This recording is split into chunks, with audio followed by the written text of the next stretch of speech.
Pronto. Bom dia, né? Bom dia. Que Jesus possa nos encaminhar nesse trabalho de hoje. E esse trabalho hoje é muito mais de conhecimento geral do que do próprio estudo doutrinário. Na verdade, esse projeto de hoje é para que a gente possa, muito superficialmente, conhecer pelo menos um pouquinho de algumas religiões, né, que de alguma forma estão conectadas com a doutrina espírita, outras que, né, são diferentes, mas que estão aí e que nós, enquanto espíritos, né, na jornada reencarnatória, nós estamos aí aprendendo a conviver com essas religiões, compreendendo um pouco sobre elas. Então, eu peço até um pouco de paciência de vocês, porque muitas questões pode ser que a gente não consiga ter as respostas assim de imediato, né? Porque são muitas as informações e não dá para a gente esgotar esses temas em uma única reunião. Eu estava revendo meus estudos, para vocês terem uma ideia, só uma religião daria para a gente ficar meses e meses para tentar entender superficialmente. Aí imagina quando a gente faz uma proposta tão audaciosa como essa, né, de entender as várias religiões. E algumas pode ser que vocês sintam falta, mas vamos seguir aqui, tentar seguir da forma mais fiel ao nosso tempo, né, ao tempo que nós temos também, para que a gente possa ter um melhor proveito. Deixa eu só rotear aqui. Então vamos lá.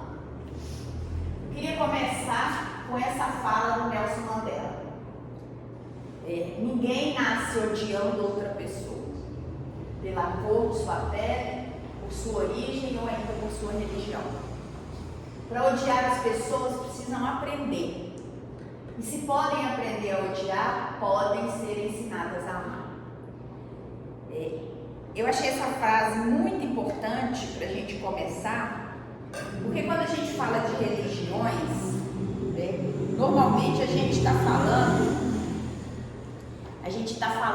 de crenças, a gente está falando de ideais que são diferentes dos nossos, a gente está falando do nosso exercício aí de sermos mais fraternos.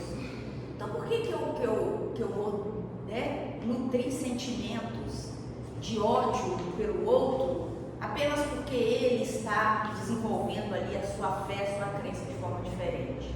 Por que a gente não aprende a amar, né? E a doutrina espírita nesse contexto, ela não se coloca como uma religião. A doutrina espírita nesse contexto, ela é algo que está para além das religiões. Allan Kardec vai nos ensinar que a origem do mal reside no egoísmo e no orgulho. Os abusos de toda espécie cessarão quando os homens se regerem pela lei da caridade. Então, quando a gente começa a pensar qual que é a lei da caridade, o que é a lei da caridade, da justiça e do amor que Jesus pregou nos ensina. Se a gente for lá no Pentateuco, de Moisés, lá no inicinho, a gente vai ter a base, né, das primeiras regras lá, amar a Deus e amar ao próximo como a si mesmo. Se a gente seguisse isso, se a gente compreendesse essa justiça, esse mandamento, a gente não precisaria de mais nada mais na nossa vida. Porque se eu gosto do outro como a mim mesmo, eu vou respeitar a diferença. Se eu vou deixar de julgar, eu vou deixar de impor a minha vontade. Então, é importante que antes de começar a falar de religiões, e começar a conhecer aí essas religiões, ou pelo menos, né, fazer esse mergulho aí, que a gente tenha essa consciência. Pode ser que às vezes eu não me simpatize com a crença ou com a forma como alguém está expressando sua fé, mas isso não me dá direito de odiar, isso não me dá direito de julgar, isso não me dá direito de ser violento, nem com palavras nem com ações. Eu acho que a gente que está na doutrina espírita, nós somos convidados a apaziguar, nós somos convidados a compreender que Deus é único, não importa a forma como você se manifeste. É essa que é a grande religião universal. E Jesus, ele é modelo. Então, se ele é modelo, ele pode servir para qualquer outro. Ele pode servir para qualquer denominação religiosa. Nós é que somos diferentes. Nós, como individualidades em processo de evolução, cada um de nós aqui tem um caminho, tem uma caminhada. E às vezes, né, a gente estava até conversando um pouquinho, de vez em quando a gente precisa de umas chicotadas fraternas, não me entendam mal, né? Mas é aquele puxão de orelha fraterno para a gente entender o lugar que nós estamos. Para a gente entender que nem tudo que eu quero, da forma que eu quero, vai ser realizado desse jeito. Na casa espírita, às vezes, a gente tem tantos melindres, né? As pessoas ficam tão melindradas com qualquer coisa. O Luiz resolveu mudar a posição das cadeiras, mas eu não posso. Eu não vou lá mais. Porque o Luiz mudou a posição das cadeiras e aí isso para mim não serve, o Luiz está obsediado. Você vem aqui por causa do Luiz ou por causa de Jesus? O Luiz pode colocar as cadeiras até no teto. Se você estiver realmente desejoso de aprender, de crescer e de ser um ser melhor, não importa, senta no chão e venha pela doutrina. Então, quando a gente quer exercer a nossa fé, a gente não precisa de modelos humanos, porque os modelos humanos são falhos. A gente já tem um, né, que já nos foi dado e que é perfeito. Então vamos focar nele. Enfim, seguindo aí um pouquinho, né? Mas o que é religião? Quando a gente fala em religião, o que a gente está chamando aí de religião? Então, a gente tem aqui esse conceito, né? A crença na existência de um ser supremo e a manifestação desse tipo de crença por meio de doutrinas ou rituais. Normalmente é isso que a gente entende por religião. Quando a gente fala de religião tal, aí você já pensa, tem um código doutrinário? Tem um código ritualístico? Tem. Isso é uma religião, no conceito que nós temos hoje, né? E aí alguns questionamentos que são importantes para a gente fazer. Quem eu sou? O que eu estou fazendo aqui, de onde vim e para onde vou. Eu acho que todo mundo faz esses questionamentos sempre, né? Vocês já pararam para pensar que a gente faz sempre esses questionamentos? Quem eu sou? Não precisa responder, porque às vezes a gente tem até umas situações, né, um pouco complicadas quando vamos responder determinadas questões. Mas o que nós estamos fazendo aqui? Qual é o nosso papel nesse planeta? Como que nós estamos trabalhando com as oportunidades que nos são dadas? Porque não se enganem, não se enganem. Estar tendo a oportunidade de conhecer uma doutrina como a doutrina espírita é uma oportunidade única, é uma oportunidade muito importante, mas é preciso que eu esteja aberto para isso. Então não adianta eu ficar na casa espírita, vindo toda semana, trabalhando todo dia, se meu coração no primeiro momento em que eu tenho uma negativa ou que alguém me faz algo que eu não gosto, eu explodo ou eu não tento vivenciar a religião, eu não tento entender o que nós estamos fazendo aqui. Não vai adiantar nada. Tem um companheiro de doutrina que fala, esse povo que vai para a casa espírita só para tomar passe, pegar água fluidificada e não muda nada, tá só tomando ventinho na cabeça, na cabine de passe. Porque o nosso projeto o que a gente escuta aqui tem que ser vivenciado lá fora. Porque é lá que está a minha prova, é lá que está meu desafio, é lá que eu tenho que viver minha religião, no sentido de me religar com Deus, no sentido de me colocar novamente na condição de filho de Deus, porque é isso que nós somos filhos de Deus. E o que a gente está fazendo com essa filiação? Será que nós estamos aí na sociedade humana? A gente tem lá aqueles filhos que são deserdados porque são maus filhos. Será que nós estamos querendo herdar ou nós estamos nos colocando na condição para sermos deserdados? E a gente não pode negar que a espiritualidade faz isso aqui para nos ajudar. Estou mentindo? Quantas mensagens que a gente recebe do plano espiritual porque nós merecemos? Pode ter certeza que não. nosso passado, com toda certeza, se fosse aberto para nós, nós estaríamos envergonhados dele. Mas porque eles são misericordiosos, porque eles são bons e porque eles sabem que nós precisamos aprender. Olha lá, numa pesquisa simples, tá, pessoal? E volto a dizer, tudo isso que eu trouxe aqui, que a gente vai trazer aqui hoje, está muito ainda superficial perto de tudo que a gente pode buscar. Mas numa pesquisa simples, olha lá, a gente tem alguns segmentos religiosos e a quantidade de adeptos, né? Eu só queria chamar a atenção para o espiritismo.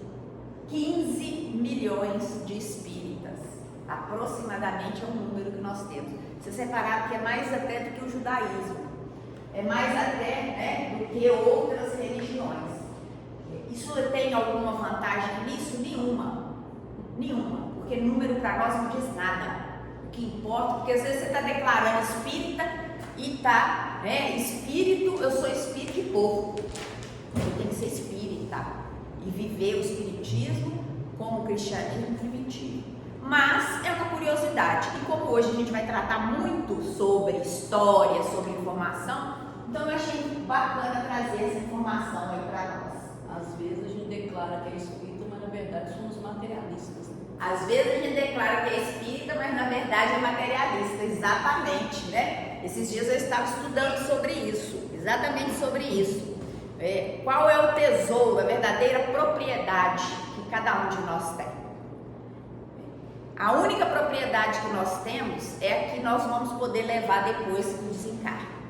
Eu costumo dizer, sabe, Márcia, nem esse brinco que está na sua orelha é seu, porque se você desencarnar, corre o risco de alguém vir arrancar o brinco. Se for de ouro, então, arranca, esconde e você nunca mais vai ficar sabendo. Então, às vezes a gente se apega, né? Às vezes a gente se apega à matéria como se a matéria fosse a coisa mais importante da vida da gente. E não sabe que na hora que desencarna, vem aqui até aqueles parentes que não gostam da gente, né? Que nunca gostaram, que sempre falaram mal, vão lá para tomar seus sapatos, suas roupas, os seus bens mais preciosos. Então, para que nós vamos agarrar nisso, né? Então, é preciso que também, como espíritas, e aí está no livro dos espíritos, né?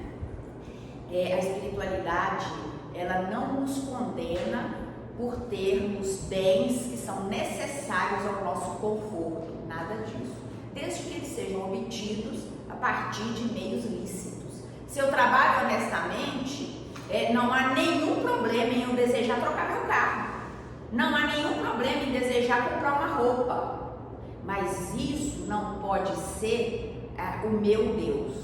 Eu não posso colocar o interesse da matéria à frente dos interesses espirituais. Isso é para nos ensinar também que a gente precisa usar bem os bens materiais que a gente recebe aqui no planeta, para que amanhã a nossa consciência possa falar por nós, lá na erraticidade, lá no plano espiritual. Mas vamos lá, liberdade religiosa. Vamos tentar perceber o que é, que importância tem. Será que isso tem alguma importância? Em primeiro lugar, preciso que a gente lembre que ser livre religiosamente é um direito fundamental de todos os seres. Então não queiram, espíritas amados e queridos, converter ninguém. Não desejem uma casa cheia de pessoas encarnadas, porque elas podem estar apenas materialmente aqui. Nós queremos que espiritualmente estejam todos aqui. E quando eu falo todos, pode ser um ou dois, desde que estejam integralmente.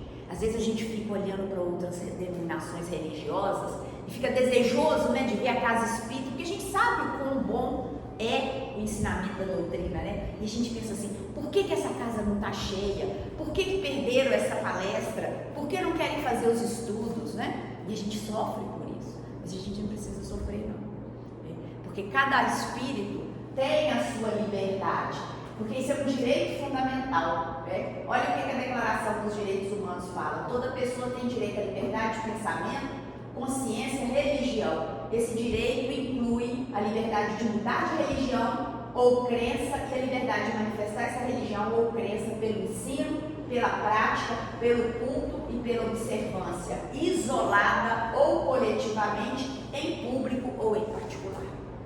Isso é é o direito que eu tenho, mas que eu tenho que principalmente preservar no outro, porque eu só tenho direito se eu consigo respeitar o direito do outro. Isso é importante.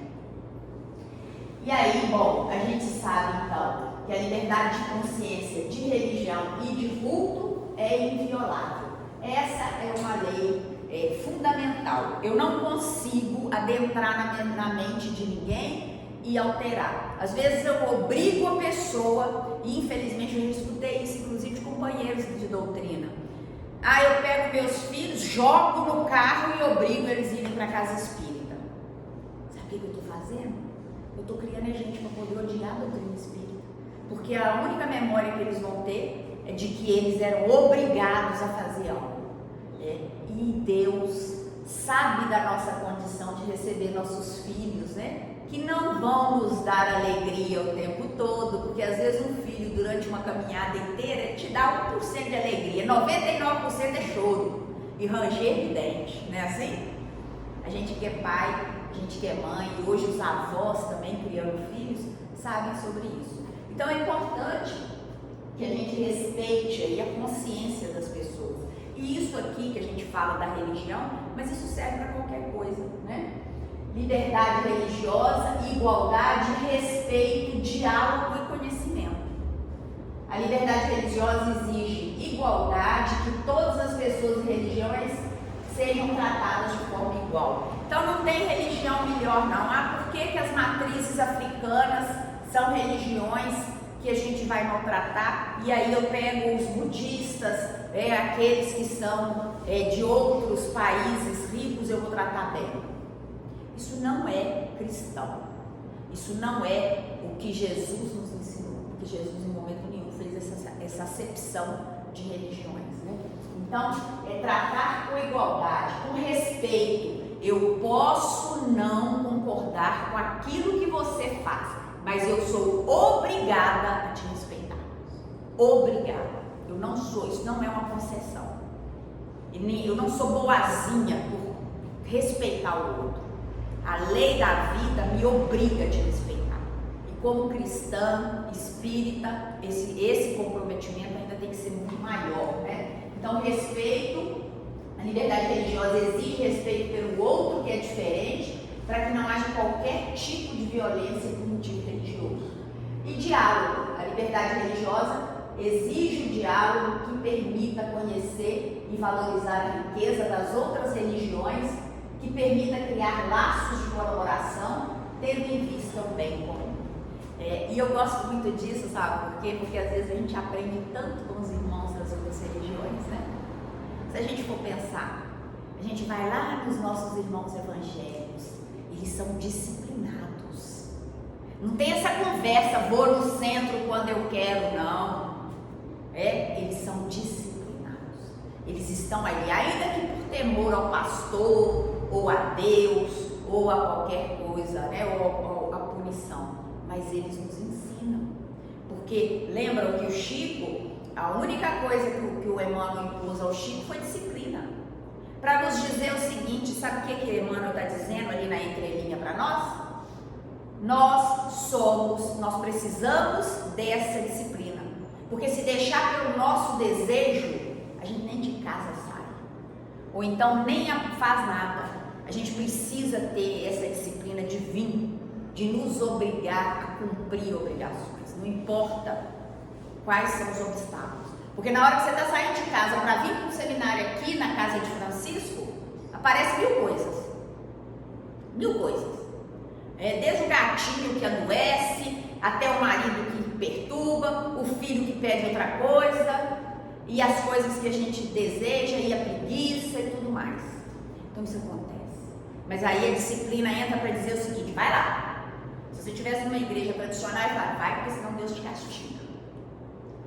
Na doutrina espírita, Emmanuel deixa, porque ele sabe que a gente tem o nosso livre-arbítrio.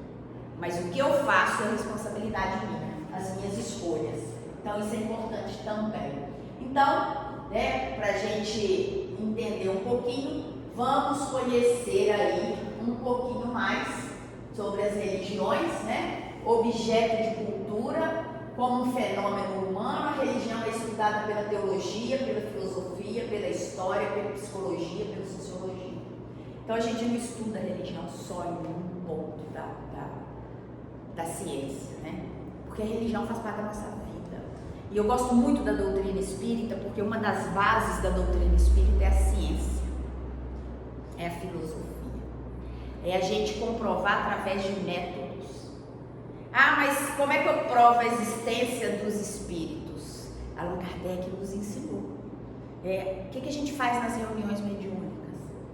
Ou vocês acham que tem ali um monte de ator contracenando ali, inventando script?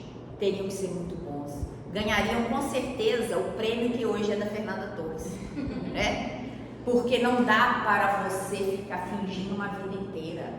Não dá para a gente negar a influência dos espíritos nas nossas vidas, as comunicações que nos chegam no plano espiritual. A nossa pouca fé é que nos coloca essas dúvidas. Mas isso faz parte também do projeto do inimigo, do adversário, né? Que é nos colocar dúvidas exatamente para que o bem não floresça. Mas vamos seguindo, né? Então é importante a gente saber distinguir seita, heresia, mística, né? São conceitos. Seita é um segmento minoritário que se diferencia das crenças majoritárias. A heresia, né, que muitas vezes a gente usa o tempo todo essas palavras, mas é só para a gente trazer um pouquinho do significado, né? Simplesmente um conteúdo que vai contra a estrutura teórica de uma religião dominante. É tudo aquilo que vai contra. Aí um exemplo ali, ó. O cristianismo foi uma heresia judaica, porque ia contra os princípios do judaísmo. Assim como o protestantismo foi uma heresia católica ou o budismo uma heresia hinduísta. Então qualquer coisa que desvia ali da matriz, teoricamente, da origem, é considerado como heresia. E a mística, né, pode ser entendida como qualquer coisa que diga respeito a um plano sobrematerial, a um mistério. E aí a gente tem algumas definições que também, somente para ilustrar, né, do religar, reler, reeleger, considerar que pertence ao culto divino, ler de novo, ou então reunir. Religar, ligar o homem de novo a Deus. O homem vai a Deus e Deus vai ao homem. Santo Agostinho vai falar de religere, que é tornar a escolher Deus, perdido pelo pecado. Olha que coisa bonita, tornar a escolher Deus. Vocês já pararam para pensar que quando a gente vem, quando a gente olha para a espiritualidade, a gente está tornando a escolher, porque um dia nós escolhemos, porque nós já fazemos parte de Deus. E aí a gente torna a escolher Deus.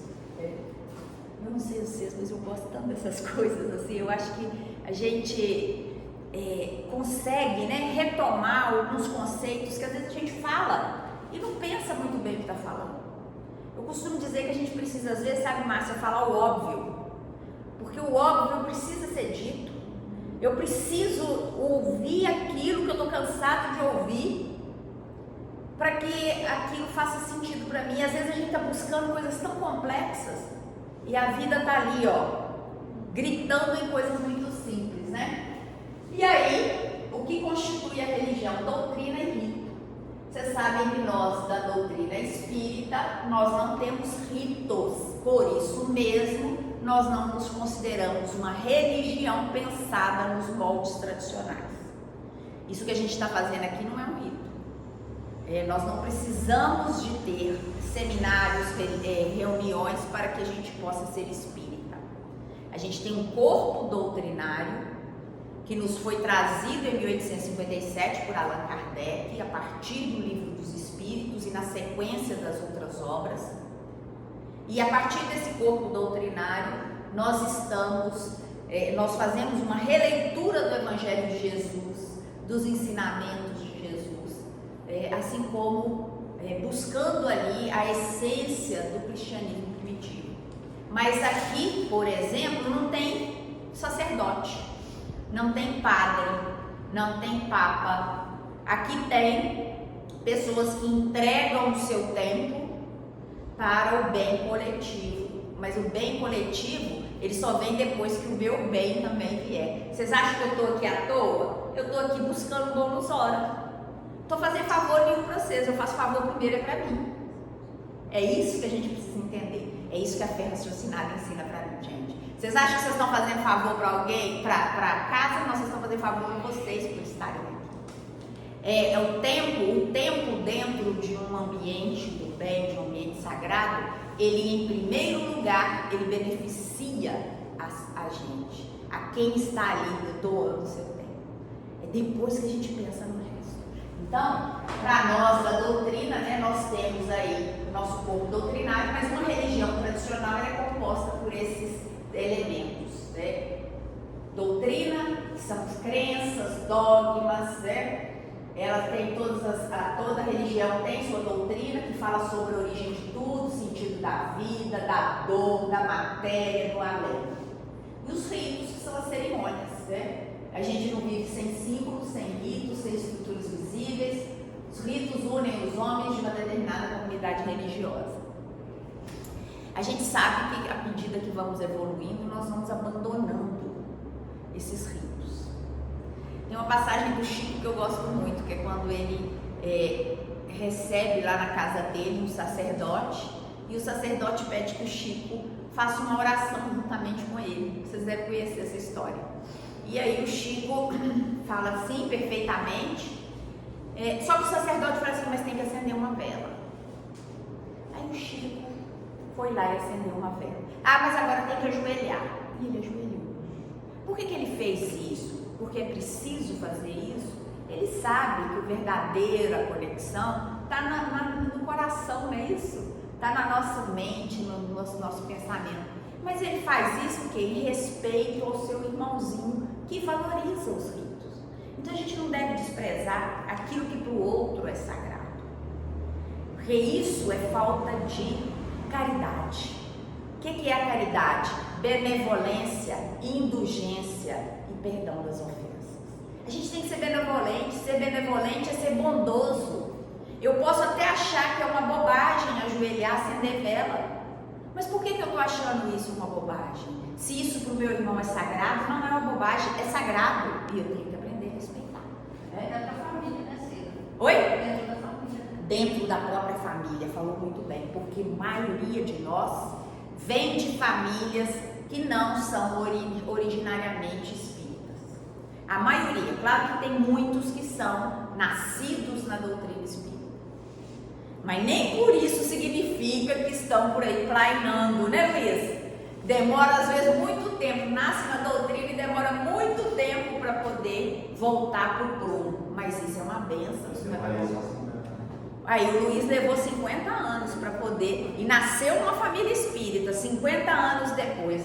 Tem um livro assim, levando, né? A história do Luiz. Nós vamos. Sim. Oi. Só isso você falou, uma coisa importante, que a gente precisa de um grau assim, de entendimento muito grande para compreender essa questão da gente respeitar os ritos, né, as práticas dos outros, porque muitas vezes a gente acaba se confundindo. Uma questão é respeitar, a outra questão é trazer esses rituais para a casa espírita e impor isso como uma prática espírita, porque lá no ambiente externo, por exemplo, estou fazendo um culto no lar, tem outras pessoas, se quer que acenda uma vela, não tem problema nenhum, mas aí chega aqui no centro espírita, não tem reunião se não acender vela, né? Não tem reunião se não tiver a imagem aqui do Bezerra de Menezes. Então, assim, uma coisa é a gente entender essa necessidade de respeitar. E a outra coisa é o ambiente dentro da casa espírita, para não virar essa miscelânea, porque muitas vezes, de repente, a casa espírita... Ela é tudo, menos casa espírita, né? Ela tem aquele tanto de eu estou respeitando. Não, mas isso aí não é respeitar, isso aí já é uma mistura desnecessária. E o que a Raquel está trazendo é importante, né? Porque nós não temos rituais. Esse é o primeiro ponto.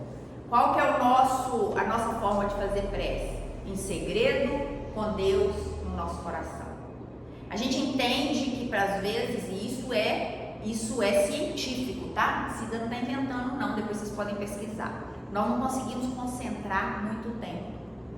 Meditação para nós que somos do Ocidente é tortura. Te coloca para meditar 5 minutos, você pensa em tudo, menos conseguir esvaziar a mente, coça a cabeça, o nariz, não é assim? Então é muito difícil para nós.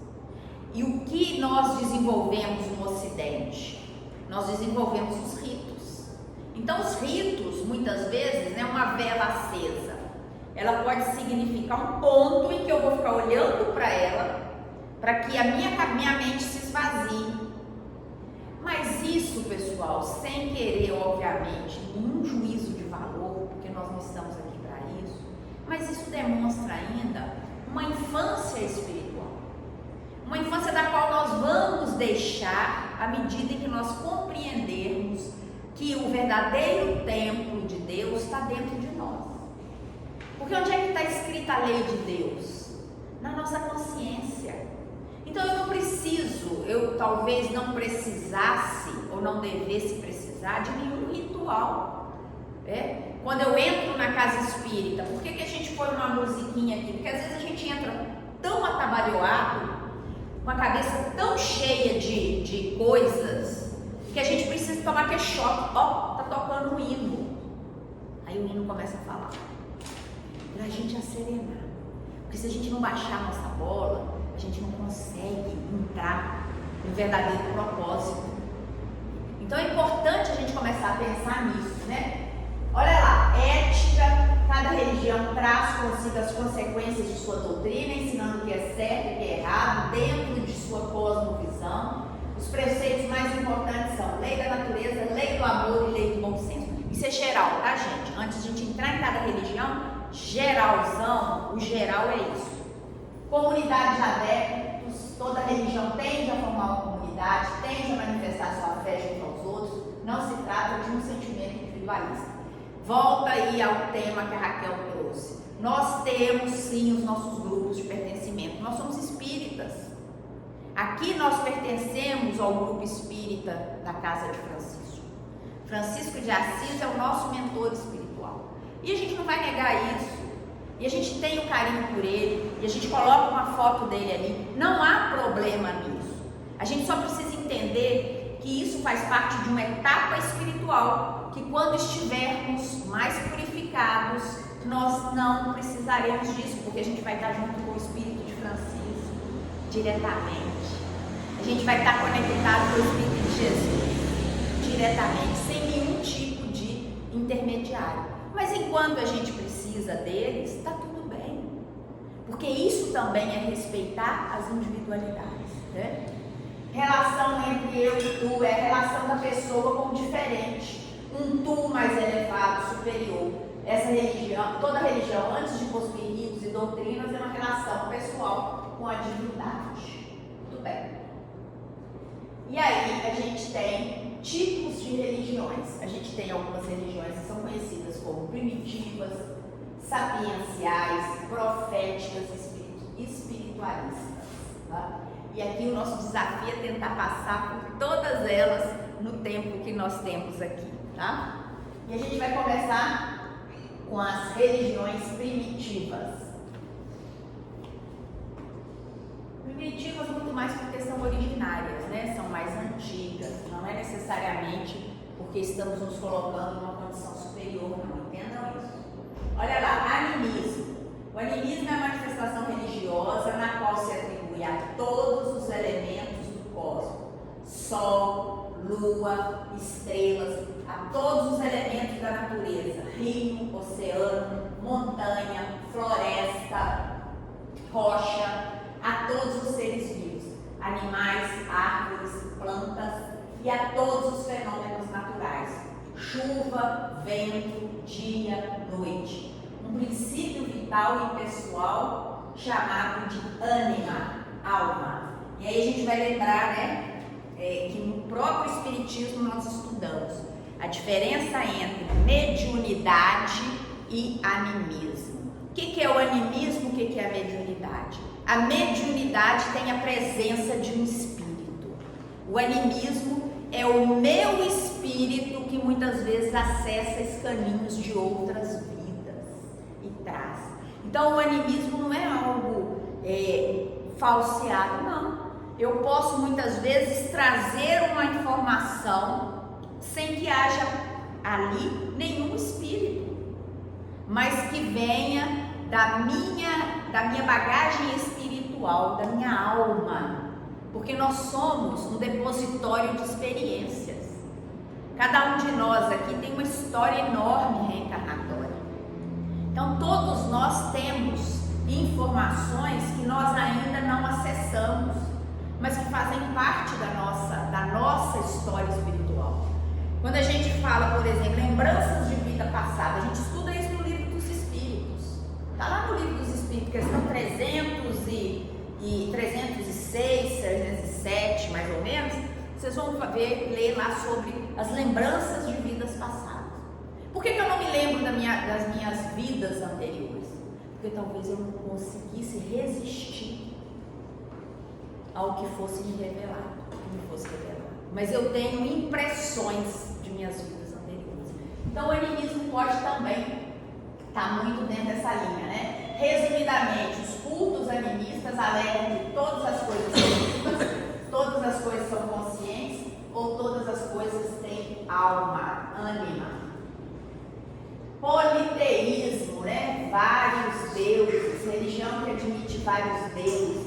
É a crença, consiste na crença em mais de uma divindade de gênero masculino, feminino ou indefinido, sendo que cada uma é considerada uma entidade individual e independente. As religiões, né, da Grécia, do Egito, os astecas, os maias, os hindus, eles possuem uma coisa que a gente chama de panteões, que são verdadeiros árvores, né, de deuses, de divindades.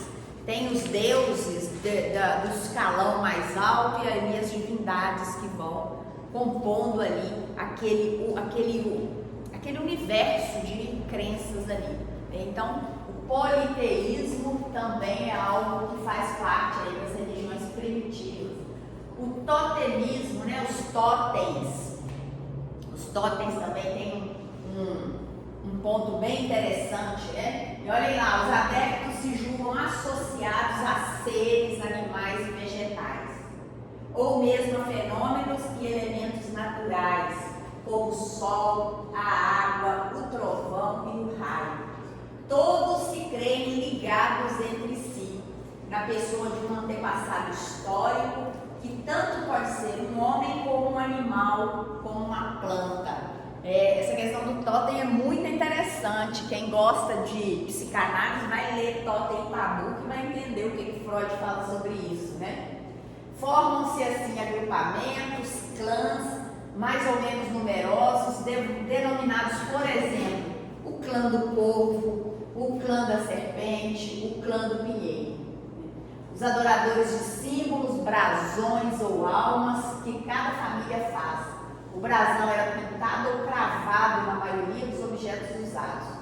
Esculpiam seus símbolos em pedras, empilhadas em cima das outras, com imagens de animais sobre seus brasões.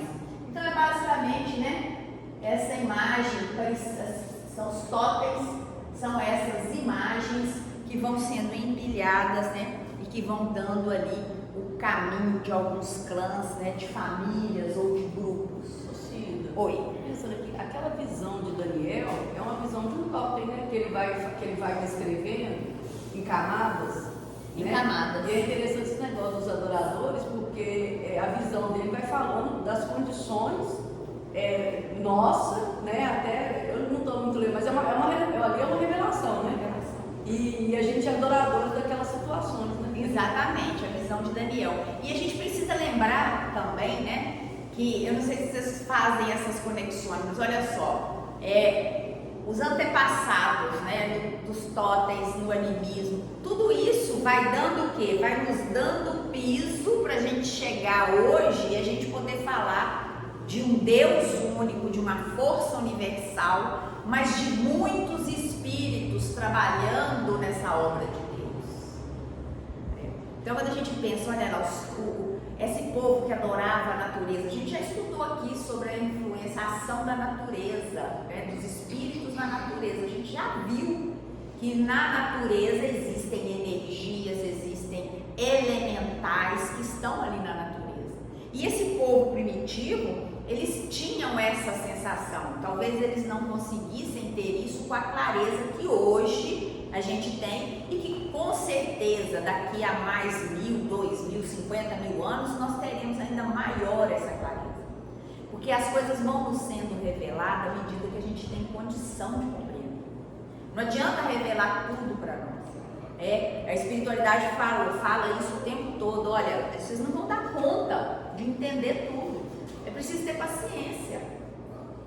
Então, quando a gente pensa nessas religiões, o desafio nosso é pensar nessas religiões, né?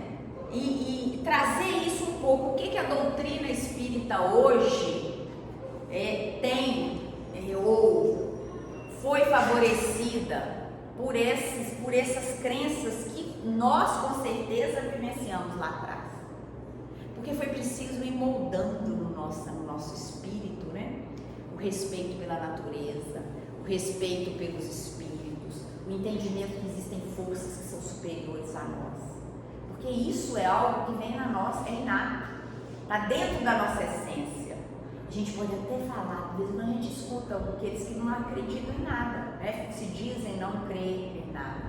Mas na hora que o santo aperta, né? Na hora que vem a dor, eles aparecem, eles estão ali e aí eles surgem e buscam. Porque nós necessitamos desse amparo espiritual. Lá atrás, lembram? Religião, a nossa necessidade de ter o reconhecimento de um ser superior, de entender e de buscar esse ser superior. A gente tem o panteísmo, né? Que da palavra pan é tudo, ismo, crença em Deus. Sustenta a ideia da crença em um Deus que está em tudo, ou a de muitos deuses representados pelos múltiplos elementos divinizados da natureza e do universo. O panteísmo, ele tem umas coisas interessantes, né? Mas para nós espíritas, essa ideia de que ao deixarmos o planeta vamos nos misturar a tudo, isso aí para nós não é algo que a gente acredita, porque nós entendemos e temos a certeza de que somos espíritos individuais e que vamos manter a nossa individualidade ainda depois da desencarnação.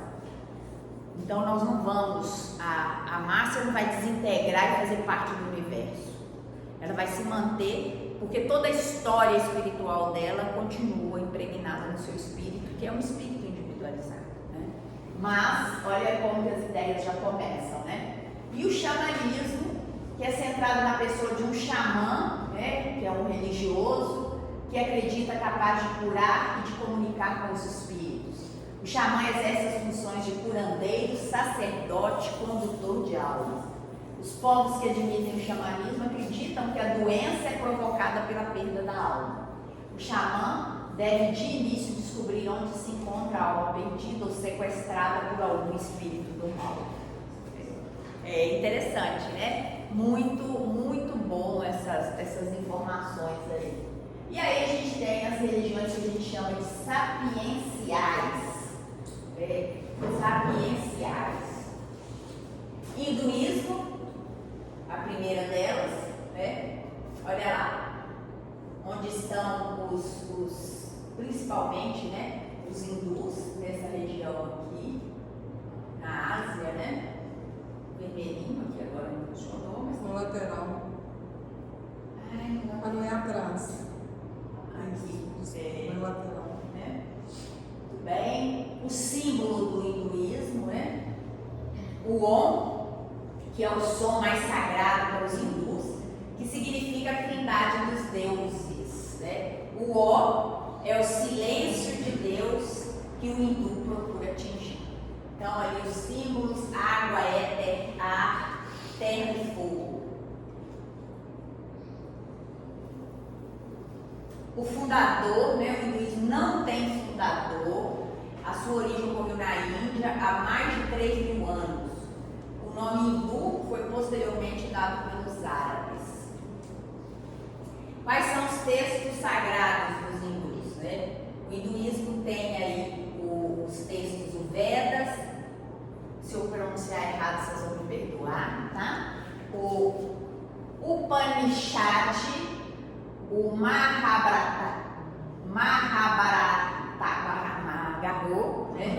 Mahabharata. É isso, obrigada. O Ramayana, né, que são os textos sagrados. Lembram das doutrinas? Toda religião tem as suas doutrinas, que são seus códigos de ética, né? Os princípios fundamentais aí do hinduísmo. O que é principalmente? É uma religião politeísta, muitos deuses, né? E tem como princípio a transmigração das almas ou reencarnação. O karma, somos o que fizemos, seremos o que fazemos ou faremos. E o dharma, que é a lei que mantém a ordem no mundo. O karma, muitas vezes, ele tem uma conotação negativa. Sabe o que você está sofrendo? Seu karma.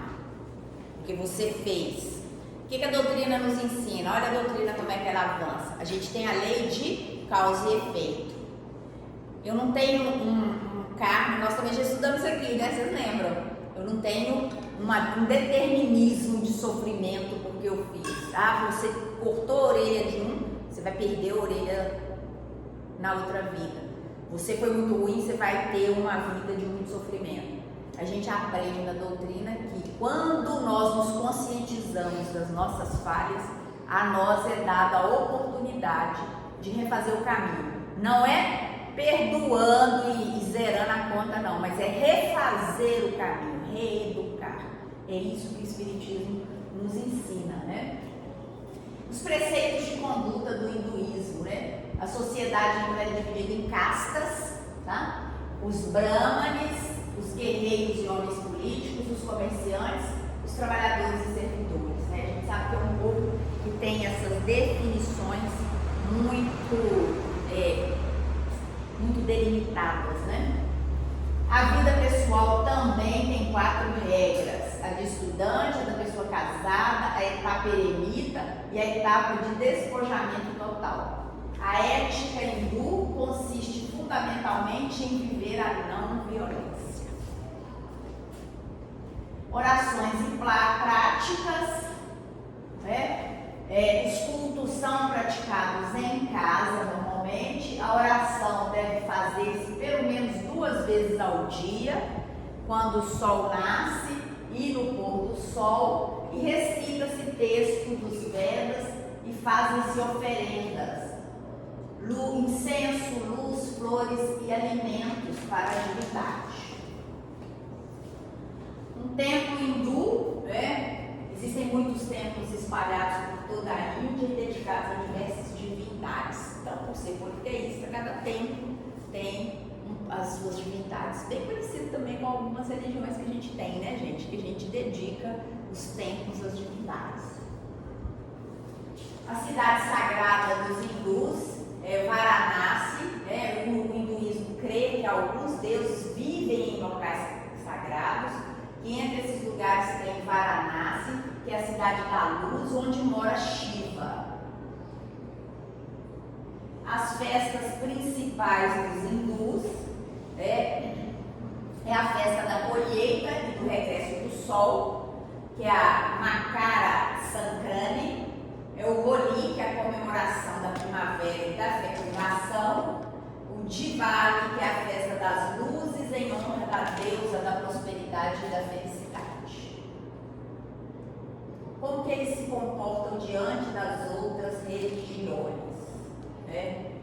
O hinduísmo reconhece a diversidade dos caminhos que conduzem a Deus, isso é muito bom, e há uma enorme tolerância face às outras expressões religiosas. É claro que aqui nós estamos falando da doutrina, né? Ah, mas a gente sabe que muitos não são tolerantes. Sim, muitos não são tolerantes, mas é o que a doutrina ensina deles, é exatamente ser tolerante diante do outro. E aí a gente tem o budismo, tá? Que tem aí a roda do Dharma como seu símbolo, né? Buda pôs em movimento essa roda, né? Seus ensinamentos são frequentemente simbolizados pela roda do Dharma. O fundador é Siddhartha Gautama, todos conhecem, né? Mas que depois foi chamado de Buda, que significa o iluminado, né? O Buda é a condição que ele alcança, que Siddhartha já alcança. O texto sagrado, né, Tripitaka, ou escrituras do budismo primitivo, são constituídos por 3 coleções, que é Vinaya, regras monásticas da comunidade fundada por Buda, Sutras, que são sermões de Buda, e Abhidharma, que é tratado doutrinal que procura esclarecer o sentido do ensino de Buda. Os princípios fundamentais do budismo, deixa eu voltar lá, são 4, né? 4 são os grandes princípios aí. Existência e universalidade do sofrimento. O budista, todos, sofrer faz parte da nossa condição universal. Ninguém está livre do sofrimento. E aí a gente vai lembrar do mundo de provas e expiações, né? Que a gente sabe que ninguém está passando férias aqui. Espírito está achando que está passando férias no planeta, vai ter uma decepção, porque uma atrás da outra, né? A gente brinca aí que é um 7-1 todo dia, né? Quando você acha que você vence uma dificuldade, aparecem outras. Porque é isso que nós precisamos para o nosso crescimento, né?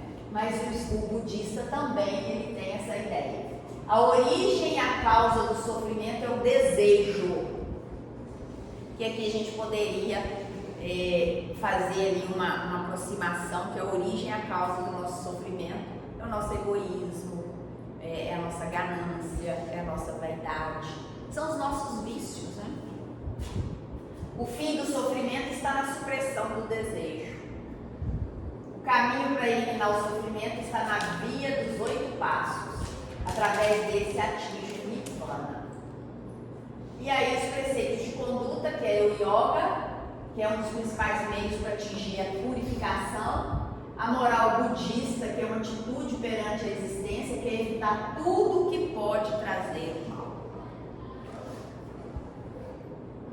As orações, né, as orações budistas, ele vai para o templo para venerar e levar oferendas a Buda, que é representado por uma estátua. Ali tem o moinho das orações, né? Os monges desempenham um papel importante através do exemplo e do ensinamento. Os monges, chamados monges, vivem em comunidade, nos mosteiros e se dedicam às orações. Tá? Vários Budas também. Sim. Existe da saúde, da felicidade, da prosperidade. Sim, sim. Boa lembrança, são vários. Porque Buda é um estado, né? Muito estudado, legal. Faz tempo que já há um tempo budismo. Tem as orações diferentes para cada Buda. Muito bom. Ela está lembrando aqui, né, dos diferentes Budas que existem, e que no templo budista a gente tem as diferentes orações para cada um. A gente tem que lembrar que Buda é um estado, né? É um estado de consciência. É muito interessante isso, porque não é o Siddhartha. Ele alcança o Nirvana e a partir daí surge, né, essa ideia para nós. Assim como, agora eu vou chamar aqui, quando a gente fala do estado crístico. Exatamente. O crístico, atingir o estado crístico é o que a gente, é o nosso maior desafio. Ah, você está dizendo que a gente pode ser Cristo? Sim. O nosso propósito evolucional é que todos nós nos tornemos Cristos. Cristo é um estado evolutivo.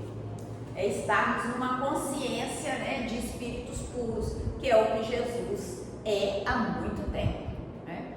Então, mas muito bom aí a sua lembrança, porque aqui a gente está passando mesmo assim, bem rapidamente, e eu só queria saber se estão cansados já, como é que tá aí, né? Daqui a 5 minutinhos a gente faz uma parada, mas opa, vamos lá no tempo, né? Aqui é um dos, né? Mas existem muitos templos, e até aqui mesmo no Brasil, né? Já temos alguns templos. A cidade sagrada, né? Existem 4 lugares que são considerados sagrados, tá? Lumbini, no Nepal, onde nasceu Buda. Eu não vou saber falar todos, se eu pronunciar errado, vocês vão me perdoar, tá? Bodh Gaya, onde nasceu a iluminação, Sanat, onde fez o seu primeiro sermão, Kusinagara, onde morreu. As principais festas é a festa da entrada do Buda no Nirvana, que é o Paranirvana, a cerimônia de limpeza, da limpeza do Buda e a festa das flores, que marca o aniversário de Buda. Como que o budismo é frente às outras religiões, né? O budismo ele se apresenta com uma tolerância sem restrições às outras religiões. Olha como que a gente aprende, né? Quando a gente tira nosso preconceito, vamos começar a olhar para as outras religiões com respeito. Posso não concordar com várias coisas, mas olha que bonito, me ensina a tolerar. Dentre tantas outras informações que eles nos trazem, né? Dentre tantas outras. Conseguimos começar com as proféticas? Ou vocês querem fazer uma paradinha rápida e a gente volta? Rápida? Conseguimos parar rapidamente? 10 minutos. 10 minutinhos, aí a gente vai passar para as religiões proféticas. Gente, pode deixar as bolsas no seu